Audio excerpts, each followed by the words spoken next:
Sir, தேசிய கல்விக் கொள்கையை ஏற்காவிட்டால் தமிழ்நாட்டுக்கு நிதி தர முடியாது அப்படின்னு மத்திய கல்வித்துறை அமைச்சர் தர்மேந்திர பிரதான் சொல்லியிருக்கிற கருத்து தமிழ்நாட்டில் விமர்சனத்துக்கு உள்ளாயிருக்கு. மறுபடியும் இந்த இருமொழி கொள்கை மும்மொழி கொள்கை விவாதம் ஏற்பட்டிருக்கு. எப்படி பாக்குறீங்க? இந்தியா ஒரே தேசம், பல்லாயிரம் ஆண்டுகளாக இந்த பாரத நாடு ஒரே தேசமாக இருந்து வருகிறது. இதனை அண்ணல் அம்பேத்கர் அவர்களே உறுதி செய்திருக்கிறார். அவர் எழுதியிருக்கக்கூடிய Pakistan or partition of India அப்படிங்கிற புத்தகத்திலேயே பாரத நாடு பல்லாயிரம் ஆண்டுகளாக ஒரே தேசமாக இருந்து வருகிறது என்று சொல்லியிருக்கிறார். 1947 அரசியல் ரீதியாக ஒரே நாடாக ஆகியிருக்கிறோம். ஒரே தேசமாக பல்லாயிரம் ஆண்டுகளாக இருந்து வந்தாலும் கூட சட்டப்படி அரசியல் ரீதியாக 1947 இருந்து நம் பாரத நாடு, நம் இந்திய திருநாடு ஒரே நாடாக இருந்து வருகிறது. கான்ஸ்டிடியூஷனல் நேஷனலிசம் பேசுறோம். நம்ம இந்திய அரசியலமைப்பு சட்டம் அண்ணல் அம்பேத்கர் அவர்களால் உருவாக்கி கொடுக்கப்பட்டது. அந்த அரசியலமைப்பு சட்டப்படி காஷ்மீர் முதல் கன்னியாகுமரி வரை நமது நாடு ஒரே நாடு. இந்திய அரசியலமைப்பு சட்டத்துல நமக்கு 3 பட்டியல்கள் இருக்கின்றன. மத்திய பட்டியல், மாநில பட்டியல், பொது பட்டியல்னு 3 பட்டியல்கள் இருக்கின்றன. மத்திய பட்டியலில் என்னென்ன விஷயம்லாம் குறிப்பிடப்பட்டு இருக்குதோ அதை மத்திய அரசாங்கம் செய்யலாம். மாநில பட்டியலில் என்னெல்லாம் குறிப்பிடப்பட்டிருக்குதோ அதை மாநில அரசாங்கம் செய்யலாம். பொது பட்டியலில் எதெல்லாம் குறிப்பிடப்பட்டு இருக்கிறதோ அதுல குறிப்பிடப்பட்டு இருக்கக்கூடிய ஒரு விஷயத்துல மாநில அரசாங்கம் ஒரு நிலைப்பாடு எடுக்கிறது, மத்திய அரசாங்கம் ஒரு நிலைப்பாடு எடுக்கிறது என்றால் மத்திய அரசாங்கத்தின் நிலைப்பாடு தான் சட்டப்படி அது ஏற்றுக்கொள்ளப்படும். அப்படித்தான் அண்ணல் அம்பேத்கர் அவர்கள் உருவாக்கி கொடுத்த அரசியலமைப்பு சட்டம் சொல்லுது. கல்வி என்பது அந்த பொது பட்டியல்ல, ஆங்கிலத்துல கன்கரண்ட் லிஸ்ட்னு சொல்லுவாங்க, அந்த பொது பட்டியல்ல இருக்கு. கல்வி நாடு முழுவதும் ஒரே மாதிரி இருக்க வேண்டும், உலக தரத்தில் இருக்க வேண்டும் என்பதற்காக தேசிய கல்விக் கொள்கை 2020 நேஷனல் எஜுகேஷன் பாலிசி NEP, அது நியூ எஜுகேஷன் பாலிசி இல்ல, நேஷனல் எஜுகேஷன் பாலிசி 2020 மத்திய அரசாங்கம் கொண்டு வந்திருக்கிறது. இந்த தேசிய கல்விக் கொள்கை 2020 கொண்டு வந்தது பாரதிய ஜனதா கட்சியை சார்ந்த எம்பிக்கள் அல்ல, அமைச்சர்கள் அல்ல. இது எல்லாமே மிகச்சிறந்த அறிவாளிகளால், விஞ்ஞானிகள், கணித நிபுணர்கள், இப்படி பேராசிரியர்கள், இப்படி கல்வியாளர்களால் கொண்டு வரப்பட்டது. எதற்காக இப்படி கொண்டு வந்தோம்? உலகம் முழுவதும் கல்வி இன்னைக்கு வேற லெவல்ல போயிட்டு இருக்கு. பாரத நாட்டில் உள்ள இளைஞர்களுக்கும் மாணவர்களுக்கும் அந்த மாதிரியான ஒரு உலகத்தரத்திலான ஒரு கல்வி கொடுக்கணும். அப்படி கொடுத்தா தான் இன்றைய நமது மாணவர்கள் நாளைக்கு உலக லெவல்ல சந்திக்கக்கூடிய பல்வேறு சவால்கள், போட்டிகள் அதிலெல்லாம் வெல்ல முடியும். அதனால தான் அப்படி இருந்தா, அப்படி வெல்ல முடிஞ்சா தான் அந்த மாணவர்களுடைய எதிர்காலம் நல்லா இருக்கும், அவங்க குடும்பம் நல்லா இருக்கும், மாநிலம் நல்லா இருக்கும், நாடு நல்லா இருக்கும். அதற்காக இதுல அரசியல் கலப்பற்று பேரறிஞர்கள், பேராசிரியர்கள், விஞ்ஞானிகள், கணிதவியலாளர்கள் அவங்களெல்லாம் கொண்டு வந்து அவங்க மூலமா ஒரு குழு போட்டு அந்த குழு உலகம் முழுவதும் உள்ள கல்வி தரத்தை, இந்த இன்னைக்கு இருக்கக்கூடிய கல்வி நிலையை ஆராய்ச்சி செஞ்சு அவங்க ஒரு டிராப்ட் கொடுத்து, வரைவு கொடுத்து, அந்த வரைவை நாடு முழுவதும் இருக்கக்கூடிய பேராசிரியர்கள், விஞ்ஞானிகள், சாப்ட்வேர் என்ஜினியர்ஸ், டாக்டர்ஸ், பொதுமக்கள், அரசியல்வாதிகள் அவங்க எல்லாத்தையும் கருத்து கேட்டு ஃபைனலா இந்த தேசிய கல்விக் கொள்கையை 2020 கொண்டு வந்திருக்கிறோம். இப்படி மத்திய அரசாங்கம் பொதுப்பட்டியல இருக்கக்கூடிய கல்வி விஷயமா ஒரு தேசிய அளவுல ஒரு நிலைப்பாடு எடுக்கும் பொழுது தமிழகம் மட்டும் எப்படி சார் நீங்க தனியா எடுக்க முடியும்? கல்வி பொதுப்பட்டியல்ல இருக்கு, அது மாநிலத்தோட ஒப்புதல் இல்லாம கொண்டு வர முடியாதுன்னு திமுக MP கனிமொழி தவறா சொல்றாங்க. இந்த திமுக காரங்களுக்கு எதுவுமே தெரியறதில்ல. அப்படி தெரிஞ்சா கூட மக்கள் மத்தியில தப்பா அவங்க பிரச்சாரம் பண்றது. பொதுப்பட்டியல இருக்கக்கூடிய கல்வியில மாநில அரசாங்கம் ஒரு நிலைப்பாடு எடுத்து, மத்திய அரசாங்கம் ஒரு நிலைப்பாடு எடுத்தா மத்திய அரசாங்கம் எடுக்கக்கூடிய நிலைப்பாடு மட்டும்தான் நடைமுறைக்கு வரும், சட்டப்படி செல்லும். இதை பாரதிய ஜனதா கட்சி சொல்லல, பிரதமர் நரேந்திர மோடி அவர்கள் சொல்லல, இது அண்ணல் அம்பேத்கர் அவர்கள் உருவாக்கி கொடுத்த அரசியலமைப்பு சட்டம் சொல்லுது. நாடு முழுவதும் எல்லாரும் ஏத்துக்கிறாங்களா சார்? இங்க தமிழகத்துல நீங்க மட்டும் ஏத்துக்க மாட்டீங்கன்னா இது உங்க அரசியல் லாபத்துக்காக 2026 தேர்தல் வரப்போகுதுங்கிறதுக்காக இங்க பாஜக பூச்சாண்டி காமிக்கணும், பிரதமரை எதிர்க்கணும், எதிர்த்தா தான் நமக்கு இங்க இருக்கக்கூடிய ஒரு சிலரோட ஓட்டு கிடைக்கும் அப்படிங்கிறதுக்காக மாணவர்களோட எதிர்காலம் பாதிக்கப்பட்டா கூட நீங்க எப்படினாலும் நிலைப்பாடு எடுப்பீங்களா? இது என்ன நியாயம்? இது நாடு முழுவதும் எல்லா மாநிலமும் ஏத்துக்கும் போது திமுக அரசாங்கம் மட்டும் ஏத்துக்க மாட்டேன்னா என்ன சார் நியாயம்? நான் ஒரு ப்ரொஃபஸரா 12 வருஷமா காலேஜஸ்ல ப்ரொஃபஸரா இருந்த ஒரு பேராசிரியரா சொல்றேன், தமிழகத்தில் இருக்கக்கூடிய அத்தனை மாணவர்களுக்கும் இந்த தேசிய கல்விக் கொள்கை 2020 என்பது மிகப்பெரிய நன்மை பயக்கும். மாணவர்களோட எதிர்காலத்து கூட இந்த திமுக அரசாங்கம் விளையாண்டுட்டு இருக்கு. தேசிய கல்விக் கொள்கையை ஏத்துக்கிட்டா மட்டும்தான் நிதிங்கிறது நியாயம் தானே சார். இவங்களே ஏற்கனவே தமிழகத்தில் இருக்கக்கூடிய தலைமைச் செயலாளரை விட்டு 2022ல இந்த தேசிய கல்விக் கொள்கை 2020ல வரக்கூடிய PMST ஸ்கூல் அதெல்லாம் நாங்கள் ஏற்றுக்கிறோம் சொல்லி கையெழுத்து போட்டு வந்தாங்க சார். கையெழுத்து போட்டு வந்தப்புறம் மத்திய அரசாங்கம் பணம் தரணுச்சு. டெல்லியில கையெழுத்து போட்டுட்டு வந்துட்டு இங்க தமிழகத்துல அரசியல் சூழ்ச்சிக்காக, அரசியல் லாபத்துக்காக, சுயநல அரசியலுக்காக நாங்க ஏத்துக்க மாட்டோம் ஆனா பணத்தை மட்டும் கூடனா என்ன நியாயம்? நான் உங்ககிட்ட சொல்றேன், நான் உங்ககிட்ட ஒரு ஒப்பந்தம் போடுறேன், நீங்க சொல்றபடி நான் நடந்துக்கிறேன், எனக்கு நீங்க பணம் கொடுக்கணும்னு சொல்லி நியாயமான விஷயம். கையெழுத்து போட்டுட்டு இங்க வந்து ஒப்பந்தத்துல கையெழுத்து போட்டனே, அந்த ஒப்பந்தத்தை நான் நிறைவேற்ற மாட்டேன், நீங்க சொல்றபடி நான் நடந்துக்க மாட்டேன், ஆனா நீங்க சொன்னபடி எனக்கு வந்துட்டு பணத்தை கொடுங்கன்னா எப்படி சார் கொடுப்பாங்க? எப்படி கொடுப்பாங்க? நான் உங்கள்கிட்ட ஒரு பொருள் வாங்குறேன் அப்படின்னா கூட அந்த பொருளை கொடுத்தா தான் நான் பணம் கொடுப்பேன். ஆனா ஒருத்தர் பொருள் கொடுக்காம பணத்தை மட்டும் கொடுங்கன்னா நம்ம வந்துட்டு கொடுப்போமா? அப்படித்தானே. புதுசா ஒரு திட்டம் கொண்டு வரும் பொழுது அது மாணவர்களுக்கு, மக்களுக்கு நல்லது என்னும் போது அதை நீங்க ஏத்துக்கிட்டா இந்த நிதின்னு சொல்றோம். ஏத்துக்கிறேன்னு சொல்லிவிட்டு அங்க கையெழுத்து போட்டு வந்து இங்க வந்துட்டு நாங்க ஏத்துக்க மாட்டோம் ஆனா நிதி மட்டும் கொடுனா யாரு சார் கொடுப்பா? ரொம்ப சிறுபள்ளித்தனமா இருக்கு. அடுத்தது மொழி பத்தி பேசும்பொழுது சொல்றேன், இது இந்தி படிக்கணும்னு சொல்லி தேசிய கல்விக் கொள்கை 2020ல ஒரு வார்த்தை கூட கிடையாது, ஒரு வாக்கியம் கூட கிடையாது. இவங்க திட்டமிட்டே போய் சொல்றாங்க. இப்ப வந்த மத்திய கல்வி அமைச்சர் கூட தமிழகத்துல நீங்க இந்தியை ஏத்துக்கிட்டா மட்டும்தான் நிதி கொடுக்கப்படணும் சொல்லவே கிடையாது சார். 3 மொழி கத்துக்கணும் தான் சொல்லுது சார். நாடு முழுவதும் எல்லா மாநிலங்களிலும் 3 மொழிகள் சொல்லிக் கொடுக்கப்படுகின்றன. அந்தந்த மாநிலத்தோட தாய்மொழி, அடுத்ததா ஆங்கிலம், மூன்றாவது இன்னொரு மொழி. நம்ம தமிழகத்தை பொறுத்தளவு இந்த தேசிய கல்விக் கொள்கையை மத்திய அரசாங்கம் என்ன சொல்லுதுன்னா, கட்டாயம் நீங்க தமிழ் படிக்கணும் சார். இதுக்கு முன்னாடி கூட தமிழ் கட்டாயம் படிக்கணும்னு சொல்லலை. ஆனா இந்த தேசிய கல்விக் கொள்கை என்ன சொல்லுது, 5வது வரைக்கும் 1ஆம் வகுப்பு ஆரம்பித்து 5ஆம் வகுப்பு வரை மாணவர்கள் அனைவரும் கட்டாயம் தமிழ் படிக்கணும், முடிஞ்சா 8வது வரைக்கும் கூட தமிழ் படிக்கணும். அடுத்ததா பார்த்தோம்னா MBBS, BE இந்த மாதிரி கோர்ஸை கூட நீங்க தமிழ் வழியில கற்றுக் கொடுங்க. இப்படிலாம் தாய்மொழிக்கு, தமிழ் மொழிக்கு இந்த கல்விக் கொள்கை முக்கியத்துவம் கொடுக்குது. தமிழ் அவசியம் கற்றுக்கணும், ஆங்கிலம் இருக்கணும், 3ஆவதா ஏதோ ஒரு மொழி. உதாரணத்துக்கு சென்னையில் இருக்கக்கூடிய நிறைய தெலுங்கு மக்கள் இருக்கிறாங்க, அவங்க தமிழும் படிக்கணும், ஆங்கிலமும் படிக்கணும். அவங்களோட தாய்மொழி காலகாலமா இருக்குல்ல தெலுங்கு, அதையும் கத்துக்கிறதுக்கு ஒரு வாய்ப்பு கொடுக்குது. கோயம்புத்தூர்ல பார்த்தோம்னா மலையாளம் பேசக்கூடிய நமது சொந்தங்கள் இருப்பாங்க, அவங்க அவசியம் தமிழ் படிக்கணும், ஆங்கிலம் படிக்கணும், மலையாளமும் கத்துக்கக்கூடிய ஒரு வாய்ப்பு கொடுக்குது. கிருஷ்ணகிரி, தருமபுரி பக்கம் பார்த்தோம்னா அங்க கன்னடம் பேசக்கூடிய மக்கள் இருப்பாங்க, அவங்க தமிழும் படிக்கணும், ஆங்கிலமும் படிக்கணும், கன்னடமும் கத்துக்கலாம். சார் ஹிந்தி படிக்கணும்னு எங்கேயுமே கிடையாது சார். எங்க தலைவர்கள் எல்லாருமே தொடர்ந்து சொல்லிட்டே இருக்கிறாங்க ஹிந்தி படிக்கணும்னு சொல்லி. இதுல ஒரு வாக்கியம் இருந்தா நாங்களே இந்த தேசிய கல்விக் கொள்கையை எதிர்க்கிறோம், நாங்களே வந்துட்டு இந்தி எதிர்த்து போராடுறோம் அப்படிலாம் நாங்கள் தொடர்ந்து சொல்லிட்டு தானே வரோம்.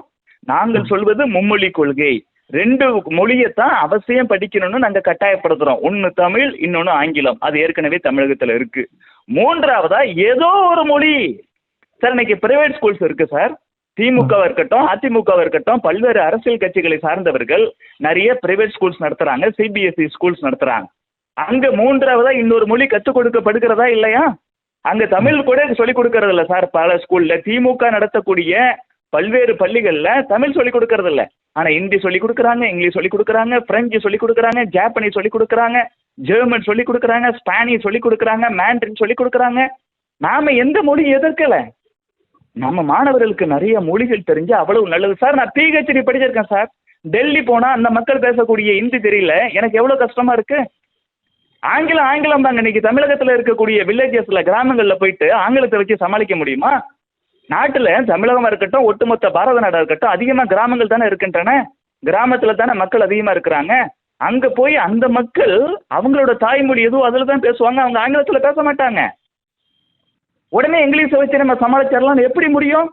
தமிழகத்துல எப்படி கிராமங்கள்ல கிராமத்து மக்கள் மத்தியில நம்மளால தமிழை தவிர இங்கிலீஷ்ல சமாளிக்க முடியாதோ, அதே மாதிரி நாடு முழுவதும் பார்த்தோம்னா ஹிந்தி பேசக்கூடிய பல்வேறு மாநிலங்கள் இருக்கின்றன, டெல்லி உட்பட.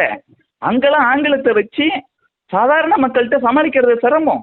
அப்ப இன்னொரு மொழி கூடுதலா கத்துக்கிட்டோம்னா அந்த மக்கள்கிட்ட உரையாட முடியும். இதனால வாய்ப்பு யாருக்கு? நாம எந்த மொழியை கத்துக்கிறோமோ அந்த மொழி மக்களுக்கு நல்லது நடக்குது. கத்துக்கிற நமக்கு தான் சார் நல்லது நடக்குது. ஒரு மொழி எக்ஸ்ட்ரா தெரிஞ்சதுன்னா அந்த மொழி பேசக்கூடிய மாநிலத்திலையும் போயிட்டு ஒரு வேலை பார்க்கலாம், ஒரு பிசினஸ் பண்ணலாம். இல்ல சினிமாவிலே இன்னைக்கு இந்தி சினிமா கொடி கட்டி பறக்குது. அரசியல் வந்துட்டு இன்னைக்கு நாடு முழுவதும் ஹிந்தி தெரிஞ்சா நல்லது. இப்படி இன்னொரு மொழியை கத்துக்கத்தான் நம்ம சொல்ற மொழியே, அது இந்தின்னு அவசியம் இல்லை. பிடிச்சவங்க ஹிந்தி கத்துக்கட்டும், பிடிச்சவங்க மலையாளம் கத்துக்கட்டும், இல்ல கன்னடம் பிடிச்சவங்க கன்னடம் கத்துக்கட்டும், தெலுங்கு பிடிச்சவங்க தெலுங்கு கத்துக்கட்டும். இப்படி இந்த கல்விக் கொள்கை என்பது தமிழ் ஆங்கிலத்தோடு கூடுதலாக இன்னொரு மொழியை கற்றுக்கொள். நம்ம நாட்டில் இருக்கக்கூடிய ஏதாவது ஒரு இன்னொரு மொழி, கட்டாயமா ஹிந்தி கத்துக்கணும்னு சொல்லவே இல்லை. இதைத்தான் சொல்லுது. இவங்க ட்விஸ்ட் பண்றாங்க, எப்படி ஹிந்தி திணிக்கிறாங்கன்னு வழக்கம் போல அரசியல் பண்றாங்க, மொழி அரசியல் பண்றாங்க. இது திட்டமிட்டு செய்யக்கூடிய சூழ்ச்சி. இது அண்ணாத்தோட காலம் இல்லை சார், இது அண்ணாமலை காலம். அதனால தமிழகத்தில் இருக்கக்கூடிய மாணவர்கள், இளைஞர்கள், பெண்கள் எல்லாருக்கும் நல்லா தெரியும். அவங்கெல்லாம் கல்விக் கொள்கையை அவங்களே கூகுள் பண்ணி பார்த்து படிக்கிறாங்க. அவங்க ஒருபோதும் திமுக சொல்றதை நம்ப மாட்டாங்க. அவங்க கிளியரா இருக்கிறாங்க. இன்னொரு மொழி நம்ம எங்கேயோ போய் டியூஷன் வச்சு காசு கொடுத்து படிக்கிறதுக்கு பதிலா நமக்கு ஸ்கூல் காலேஜ்லயே இந்த மாதிரி இருந்தா நல்லதுன்னு அவங்க புரிஞ்சுக்கிறாங்க. இந்திய திணிக்கல, ஏதாவது ஒரு மொழியை தான் கத்துக்க சொல்றாங்கன்னு அவங்க புரிஞ்சுக்கிறாங்க. இது ஒரு விஷயம். இதற்கு எப்படி வந்துட்டு ரியாக்ட் பண்றாரு மு.க. ஸ்டாலின்? தமிழர்களுக்கு தனி குணம் இருக்குது, தமிழர்களுக்கு பேர் அறிவு இருக்குது. திமுக காரன் சொல்லக்கூடிய இந்த சூழ்ச்சி அரசியல்ல அந்த வலையில அவங்க விழுந்துட மாட்டாங்க. அவர் வந்துட்டு கருணாநிதி உணிச்சு தூண்டி விட்டு இங்க அரசியல் பண்ணி அரசியல் லாபம் அடைஞ்சாரு, அந்த மாதிரி பண்ணலான்னு இவர் நினைச்சிட்டு இருக்கிறார். கருணாநிதி காலகட்டத்தில் என் பாட்டம் போட்டேன், இல்லை எங்க அம்மா அப்பா கூட ஏமாந்துருக்கலாம். ஆனா இப்ப இருக்கக்கூடிய மாணவர்களுக்கும் இளைஞர்களுக்கும் பேர் அறிவு இருக்கு. இந்த மாதிரி ஆட்கள் சொல்லக்கூடிய விஷயத்தை அவங்க நம்ப மாட்டாங்க. தமிழகம் அதனால தான் அமைதியா இருக்கு. மாணவர்கள் எல்லாம் இன்னைக்கு சோசியல் மீடியா ஃபுல்லா திறந்து பார்த்தா அவங்க கவர்மெண்ட்டுக்கு, சென்ட்ரல் கவர்மெண்ட்டுக்கு ஆதரவா போஸ்ட் பண்ணிருக்கிறாங்க சார். எங்கேயே ஹிந்தி திணிக்கிறாங்க. இதுல ஏதாவது ஒரு மொழி தானே மூணாவதா கத்துக்க சொல்றாங்க. மாணவர்களை பிடிச்ச மொழியை கத்துக்கிட்டு போட்டோம். உங்களுக்கு என்ன, உங்க பிள்ளைகள்லாம் மூன்றாவதா ஒரு மொழி கத்துக்குது, நாங்க மட்டும் கத்துக்க கூடாதா? பிரைவேட் ஸ்கூல் நீங்க நடத்துறீங்க, அந்த ஸ்கூல்ஸ்ல எல்லாத்துலயும் ஹிந்தி உள்பட பல்வேறு மொழிகள் சொல்லி கொடுக்குறீங்க. ஆனா நாங்க ஏழை எளிய மக்கள் பணம் இல்லைன்னு சொல்லி நாங்க கவர்மெண்ட் ஸ்கூல்ல போய் படிக்கிறோம். எங்களுக்கு மட்டும் மூன்றாவதா இன்னொரு மொழி கத்துக்கிறதுக்கான வாய்ப்பை நீங்க கெடுக்கிறீங்களே, நீங்க பண்றதுதான் தவறுன்னு சொல்லி மு.க. ஸ்டாலின், உதயநிதி ஸ்டாலின், திமுக உள்ளிட்ட ஆட்களை தான் அவங்க கண்டிக்கிறாங்க ஒழிய பாரதிய ஜனதா கட்சியும் இந்த தேசிய கல்விக் கொள்கையை அவங்க ஏத்துக்கிறாங்க, வரவேற்கிறாங்க. இந்த ஒரு கருத்தை வந்து மறுபடியும் வந்து மு.க. ஸ்டாலின் பதிவு பண்றாரு. இந்த மும்மொழி கொள்கைக்கு எதிராக அவர் அறிக்கை கொடுக்கும் போதே மாநிலங்களால் ஆனதே இந்திய ஒன்றியம் அப்படிங்கிறத வந்து மறந்துவிடக்கூடாதுங்கிற மாதிரியான ஒரு கருத்தை சொல்லியிருக்காரு. இதுக்கு நீங்க எப்படி பாக்குறீங்க? இது முட்டாள்தனம். கொஞ்சம் கூட இந்திய அரசியல் குறித்தோ அரசியலமைப்பு சட்டம் குறித்தோ ஒன்றுமே தெரியாத ஒரு ஆசாமியோட கூற்று இது. ஏபிசி ஆஃப் இந்தியன் கான்ஸ்டிடியூஷன் தெரிஞ்சிருந்தா கூட, இந்திய அரசியலமைப்பு சட்டத்தின் அடிப்படை தெரிந்த ஒரு 10ஆம் கிளாஸ் படிக்கக்கூடிய ஒரு மாணவன் 10th வந்துட்டு சிவிக்ஸ்ல வரும், இந்திய அரசியலமைப்பு சட்டம் பத்தி கொஞ்சம் வரும். அந்த குடிமையில் படிச்ச ஒரு மாணவர்களுக்கு கூட இது பத்தி ஒரு கிளாரிட்டி இருக்கும். மு.க. ஸ்டாலினுக்கும் படிப்புக்கும் சம்பந்தம் இல்லைங்கிறது எல்லாருக்கும் தெரியும். யாராச்சும் துண்டு சீட்ல எழுதி கொடுப்பாங்க, அதை பத்தி மட்டும் தான் அவர் பேசுவாரு. அதனாலதான் அவருக்கு அந்த புரிதல் இல்லை. சார், மு.க. ஸ்டாலின் அறிவுபூர்வமா பேசலைன்னா நமக்கு ஆச்சரியம் இல்லை. உதயநிதி ஸ்டாலினோ கனிமொழியோ அந்த மாதிரி அறிவுபூர்வமா பேசலைன்னா நமக்கு ஆச்சரியம் இல்லை. அந்த கோபாலபுர குடும்பத்துல அறிவுங்கிறது இல்லை. இப்ப இன்றைய காலகட்டத்தில் பார்த்தோம்னா அவங்க அறிவில்லாதவர்கள், ஏதோ கருணாநிதியோட வாரிசு அப்படிங்கிற அடிப்படையில் மட்டும் அரசியல் பண்ணிட்டு இருக்கிறாங்க. திமுகவோட கொள்கை பரப்பு செயலாளர்னு சொல்லக்கூடிய, ராஜ்யசபாவோட எம்பியா இருக்கக்கூடிய திருச்சி சிவாவே இந்த மாதிரி பேசுறாங்க, முட்டாள்தனமா பேசுறாங்க. சார், இந்திய நாட்டுக்குத்தான் விடுதலை கொடுக்கப்பட்டதொழிய, சுதந்திரம் கொடுக்கப்பட்டதொழிய மாநிலங்கள் ஒவ்வொரு மாநிலத்துக்கும் தனித்தனியா கொடுக்கப்படல. அமெரிக்காங்கிற நாட்டுல தான் மாநிலங்கள் எல்லாம் சேர்ந்து அமெரிக்காங்கிற ஒரு நாட்டை உருவாக்குனுச்சு. இந்தியாவில் இந்தியாங்கிற ஒரு நாடு தான் மாநிலங்களை உருவாக்கி இருக்கு. இந்திய அரசியலமைப்பு சட்டப்படி மாநிலங்கள் எல்லாம் சேர்ந்து இந்திய திருநாட்டை, மத்திய அரசாங்கத்தை உருவாக்கல. மத்திய அரசாங்கம் தான் நிர்வாக வசதிக்காக மாநிலங்களை உருவாக்கி இருக்கு. உதாரணத்துக்கு தமிழகத்துல பல்வேறு மாவட்டங்கள் இருக்கின்றன. இந்த மாவட்டங்கள் எல்லாம் சேர்ந்து தமிழ்நாடுங்கிற மாநிலத்தை உருவாக்கல. தமிழ்நாடுங்கிற மாநிலம் தான் நிர்வாக வசதிக்காக ஒவ்வொரு மாவட்டத்தையும் உருவாக்கி இருக்கு. ஏற்கனவே இருந்த மாவட்டங்கள் எண்ணிக்கை கம்மியா இருக்கு. உதாரணத்துக்கு ஒருங்கிணைந்த திருச்சி மாவட்டமா இருந்துச்சு. அப்புறம் என்ன செஞ்சாங்க, திருச்சி, கரூர், பெரம்பலூர்னு பிரிச்சாங்க. அப்புறமா என்ன செஞ்சாங்க, நிர்வாக வசதிக்காக பெரம்பலூர்ல இருந்து அரியலூரை தனியா பிரிச்சு எடுத்தாங்க. இது எல்லாமே நிர்வாக வசதிக்காக மாநிலம் மாவட்டங்களை உருவாக்குனுச்சு. அரியலூரும் பெரம்பலூரும் கரூரும் திருச்சி இப்படி பல மாவட்டங்கள் சேர்ந்து தமிழ்நாடுங்கிற மாநிலத்தை உருவாக்கல. அதே போல இந்திய நாடுங்கிறது பல்வேறு மாநிலங்களை உருவாக்குனுச்சு. உதாரணத்துக்கு பார்த்தோம்னா இது மெட்ராஸ் பிரசிடென்சின்னு இருந்துச்சு. இதெல்லாம் இன்னைக்கு சவுத் இந்தியன் ஸ்டேட்ஸ்ன்னு சொல்றோமே, இது எல்லாம் சேர்ந்து மெட்ராஸ் பிரசிடென்சி, அந்த சைடு பாம்பே பிரசிடென்சி, இந்த சைடு கல்கட்டா பிரசிடென்சி, இப்படி இருந்துச்சு. இப்ப மெட்ராஸ் பிரசிடென்சி அப்படின்னு ஒன்னா இருந்ததை நம்ம ஆந்திரான்னு பிரிச்சோம், தமிழ்நாடுன்னு பிரிச்சோம், கேரளான்னு பிரிச்சோம், கர்நாடகான்னு பிரிச்சோம். இதெல்லாம் எதுக்காக பிரிச்சிருக்கிறோம்? நிர்வாக வசதிக்காக பிரிச்சிருக்கிறோம். உத்தரப்பிரதேச இன்னைக்கு மிகப்பெரிய மாநிலமா இருக்கு. இதுக்கு முன்னாடி இன்னும் பெரிய மாநிலமா இருந்துச்சு. அந்த உத்தரப்பிரதேசத்துல இருந்து உத்தரகாண்ட தனியா பிரிச்சு எடுத்தோம். பீகார்ல இருந்து ஜார்க்கண்ட தனியா பிரிச்சு எடுத்தோம். யாரு பிரிச்சு எடுத்தது? இதெல்லாம் மத்திய அரசாங்கம். ஒரு மாநிலத்தை ரெண்டா பிரிக்குது மத்திய அரசாங்கம். எதுக்கு? நிர்வாக வசதிக்காக.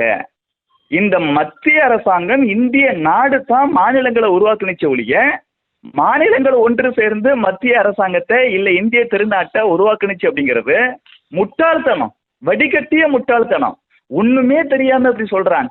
அதனால தான் பாருங்க சார், அமெரிக்காவில் மாநிலங்கள் எல்லாம் ஒன்று சேர்ந்து அமெரிக்காங்கிற நாட்டை உருவாக்குனதால அந்த நாட்டில் இருக்கக்கூடிய ஏதாச்சும் ஒரு மாநிலம் நாங்க அமெரிக்காங்கிற நாட்டின் கீழே இருக்க விருப்பம் இல்லை அப்படின்னுச்சுன்னா பிரிஞ்சு போறதுக்கு அந்த நாட்டோட அரசியலமைப்பு சட்டமே வழிவகை செய்திருக்கிறது.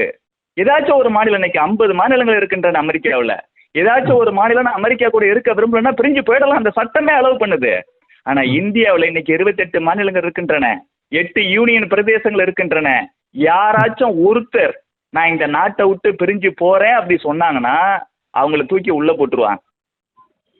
இங்கே தமிழகத்துல பாருங்க, அடைந்தால் திராவிட நாடு இல்லையே சுடுகாடுன்னு திமுக ஆசாமிகள் பேசினாங்க. ஜவஹர்லால் நேரு அவர்கள் சட்டப்படி நடவடிக்கை எடுக்கப்படும் சொன்ன உடனே அந்த கோரிக்கை கைவிட்டாங்க. ஏன்னா அண்ணல் அம்பேத்கர் அவர்கள் உருவாக்கி கொடுத்த அரசியலமைப்பு சட்டப்படி இந்தியாவில் இருக்கக்கூடிய எந்த ஒரு மாநிலமும் எந்த ஒரு யூனியன் பிரதேசமும் இந்திய திருநாட்டில் இருந்து பிரிந்து போவதற்கு உரிமை கிடையாது. ஏன்னா மாநிலம் சேர்ந்து நாட்டை உருவாக்கல, நாடு தான் நிர்வாக வசதிக்காக மாநிலத்தை உருவாக்கி இருக்கு. அமெரிக்காவில் வந்துட்டு ஒரு மாநிலம் நாட்டிலிருந்து பிரிஞ்சு போகலாம், இந்திய திருநாட்டில் எந்த ஒரு மாநிலமும் இந்திய திருநாட்டை விட்டு பிரிஞ்சு போக முடியாது. இதை பாரதிய ஜனதா கட்சி சொல்லல, அண்ணல் அம்பேத்கர் அவர்கள் உருவாக்கி கொடுத்த அரசியலமைப்பு சட்டமே சொல்லுது. இந்த புரிதலை இல்ல திமுக காரங்களுக்கு, ஸ்டாலினுக்கோ உதயநிதிக்கோ கனிமொழிக்கோ இருக்காது. ஆனா கொள்கை பரப்பு செயலாளர்னு சொல்லக்கூடிய திருச்சி சிவாவுக்கோ இது இல்லை அப்படிங்கும் போது என்னையா உங்க கட்சி, உங்க கட்சியில என்னையா வந்துட்டு சிந்தனையாளர்களை வச்சிருக்கீங்க, அறிவாளிகளை வச்சிருக்கீங்க? அது ஒரு முட்டாள்களின் கூடாரமா இருக்குது. இந்த திருச்சி சிவா போற போக்குல இன்னொன்னு சொல்லிட்டு போறாரு தலைவர் அண்ணாமலை அவர்கள் குறித்து. அண்ணாமலை, நீங்க ஐபிஎஸ் படிச்சுட்டு வந்திருக்கீங்க, நானும் ஐஏஎஸ் எழுதுனேன், ஆனா அரசியலுக்காக வந்துட்டேன். ஐபிஎஸ்க்கோ ஐஏஎஸ்க்கோ தனியா பரீட்சை எழுத முடியாது. ஐஏஎஸ் ஐபிஎஸ் ஐஆர்எஸ் ஐஎஃப்எஸ் உள்ளிட்ட பல்வேறு பதவிகளுக்கு பல்வேறு பொறுப்புகளுக்கு ஒரே பரீட்சை தான் இருக்குது. ஆனா இவர் தனியா ஒரு பெரிய ஆளா காமிச்சுக்கணுங்கிறதுக்காக நீங்க ஐபிஎஸ் ஆயிட்டீங்க, நான் ஐஏஎஸ் எழுதுனேங்கிறார். ஐஏஎஸ்க்கும் ஐபிஎஸ்க்கும் தனித்தனியாவே எக்ஸாம் நடக்குது. இந்த மாதிரி தான் மக்கள் மத்தியில வந்துட்டு தன்னை பெரிய ஆள் மாதிரி காமிச்சுப்பாங்க திமுக காரங்க. இவங்க முட்டாள்கள், இவங்களுக்கு விஷயமே தெரியாது. நாம என்னைக்கும் ஒரு ஐஏஎஸ் தான் பெருசு, ஐபிஎஸ் தான் பெருசு, ஒரு அரசியல் தலைவர் பெரிய ஆள் கிடையாது அப்பெல்லாம் நம்ம சொல்லல. ஆனா நீங்க ஏன் திட்டமிட்டு இப்படி போய் சொல்றீங்க? ஒன்னும் உங்களுக்கு இது குறித்து தெரியல, இல்லைன்னா திட்டமிட்டே மக்கள் மத்தியில ஓ அண்ணாமலை ஐபிஎஸ் தான், இவர் ஐஏஎஸ்க்கே படிச்சவர், இப்படி ஒரு இமேஜ் உண்டு பண்றீங்க. இதுதான் திமுகவோட சூழ்ச்சி. மக்களுக்கு இந்த மாதிரி விஷயம்லாம் தெரியாதுங்கிறதுக்காக திட்டமிட்டு இந்த மாதிரி பொய் பரப்புரைகளை பண்ணுவாங்க. இந்த நாடு மாநிலங்களால் உருவாக்கப்பட்டதல்ல, நாடுதான் மாநிலங்களை உருவாக்கி இருக்கிறது. இதைத்தான் அண்ணல் அம்பேத்கர் உருவாக்கி கொடுத்த அரசியலமைப்பு சட்டம் இன்னமும் சொல்கிறது. அதனால எந்த கொம்பனாலும் மாநிலத்தை பிரிச்சு கொண்டு போகவே முடியாது. பாரதிய ஜனதா கட்சியின் கடைசி தொண்டன் இருக்கிற வரை இந்த நாடு ஒற்றுமையாகத்தான் இருக்கும், அதுல மாற்று கருத்து இல்லை. அதை விட அண்ணல் அம்பேத்கர் அவர்கள் உருவாக்கி கொடுத்த அரசியலமைப்பு சட்டம் அதை உறுதி செய்கிறது. நன்றி. நன்றி சார். நன்றி.